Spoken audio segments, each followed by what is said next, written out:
So just the challenges that Arizona State presents are what? Kind of the big and the small of it. Everything else in between. Obviously, Jahii Carson is dynamite. Point guard, he scored 34 in this building last year, so we know what he's capable of doing. The thing that impressed me last year about Jahii is he came in with the reputation as a scoring point guard, and he's certainly capable of it. But he does a good job of distributing the ball as well. He's averaging close to 6 assists a game, and he's just not coming down shooting the ball every time it touches his hands, and it's in his hand the whole game. So he's really impressive. When you have someone that can score the ball and distribute like he does, and is so quick to get in the lane and create havoc, he's a tough cover. And then Baczynski down low, there's a reason that they're doing a good job defensively. He really protects the rim, really protects it. And this year, you could see it coming the last couple of years, but I think this year he's gotten to a point where they throw him the ball and he's going to get something positive out of it. He's averaging right at close to 13 points a game. And with those guys, they have other players that really are good at shooting or scoring. So then Marshall is a good scorer. Gillen has torched us from three.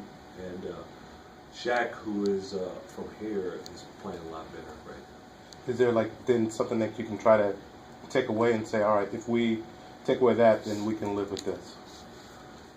Yeah, I think every team has said something about what they're going to take away, starting probably with Jahii, but it doesn't work out very well for most. So we have something we're talking about as a team to try to limit their productivity offensively. Do you think the new defensive schemes that you sort of put in place as to where that will allow you to keep him out of the lane some? We certainly hope so. We'll find out, that's for sure. But again, mainly Jahii and a couple other guys really get in there and pose problems for you. Coach, when the schedule came out, the Pac-12 schedule, what was your first impression or first thought, knowing that you were going to have to go on the road down to a couple places that you know that you've had some really, really good games down there and some great content? I thought it was. I didn't see it as much as the great games, as much as, wow, we have a similar situation as last year. If I remember, we were 5 of 7 on the road last year in the beginning, and we're 4 of 6 on the road this year. So that's the first thing that hit me when I saw the schedule. Did you feel like it was going to be an immediate kind of measure of how far you've come from the beginning of the season to now? I mean, to immediately go in against a couple teams that are expected to compete right at the top of the top? Well, I think Arizona State is comparable to teams we've played on our schedule, but I don't think we've played anyone at the level of Arizona. So those 2 games, we're not playing anybody worse than we've played there. Arizona State's is just as good or better. Arizona State, we're really impressed with Arizona State. They have so many weapons out there. But in terms of a measuring stick, I don't know if I see it that way. When conference hits, to me, all that stuff's out of the window. It's trying to win games, trying to be your best at that point. Is it hard to make heads or tails maybe sometimes in the scout because you really haven't gotten a chance to see how they do against other teams that you face, and the non-conference schedule can kind of get skewed because of the teams you play? You can see how teams go out and play. The way Arizona State is playing right now, you look at the games, you look at their scores, the way they're going about their business, they're a good basketball team. They're just playing it simple. There's no way around. I don't think their preseason schedule is fool's gold. I think it was legit. Games they won, 10-2 or something like that. It's legit. 10 or 11-2. It's legit. They're good. Do you think this sets up as the most difficult trip in the conference this year? I don't know. I was just talking to another Pac-12 coach about that. Well, there's some doozies out there. You can't discount Utah and Colorado. Just both of those places are hard to play. You cannot discount the Bay Area. Or I don't know. There's some tough trips out there. To look at it a little differently, did you think you were getting away maybe a little bit by not having to deal with Arizona and Arizona State again outside of the initial trip? I don't know. I hadn't really looked into it that way, Chris. Again, the thing that I did notice is the first few games and how many we were playing on the road right off the bat. Do you feel like that in and of itself, that dynamic maybe sets up well for these guys because they seem to have been able to handle the challenges of the road? It could. We'll find out. Last year we handled it pretty good. We started out 4-0. We won our first 3 on the road, and then not so good after that. And This is a new year, though. It'll probably go in cycles, but just your thoughts on the unbalanced schedule. Again, you don't get Arizona back this year, and you don't get that trip to LA, which is obviously valuable in terms of recruiting. Yeah, that part, but everybody has to do it.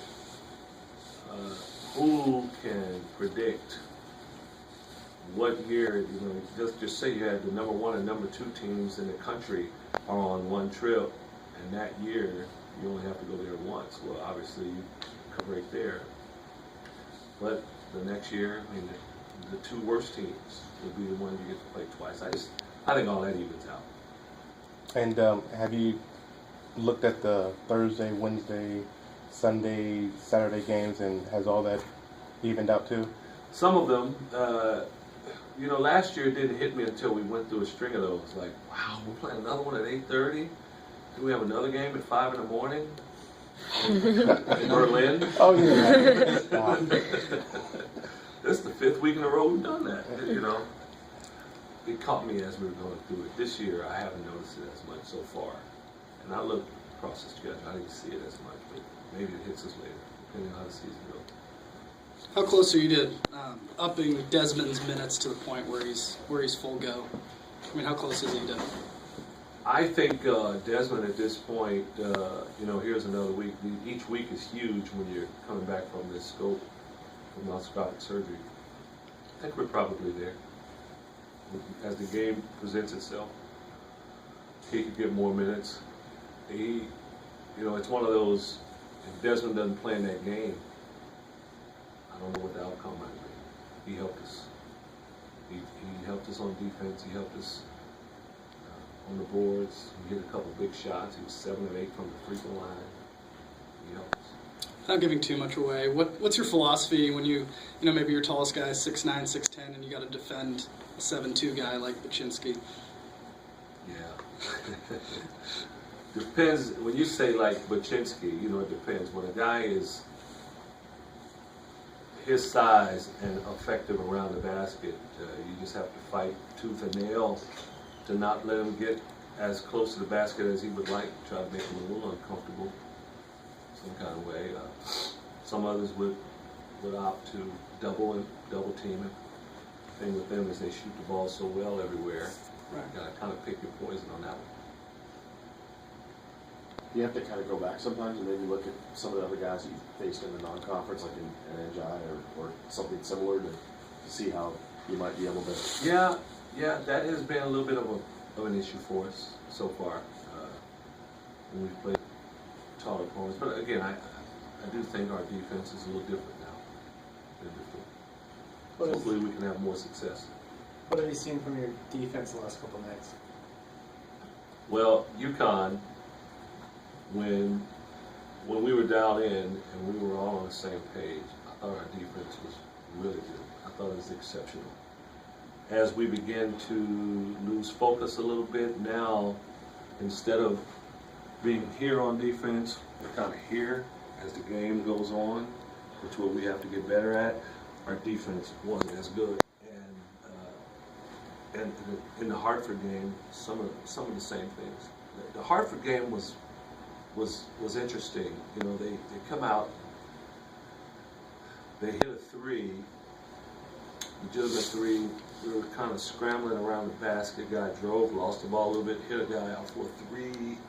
They ran a play with their 2 bigs where they screened for the other big. Bigs aren't used to switching. We covered that, but we didn't react quick enough. They hit one. It was more, I don't want to say negligence, that'd be too strong of a word, but just at times we were just a little off. It wasn't, and in the second half they drove us.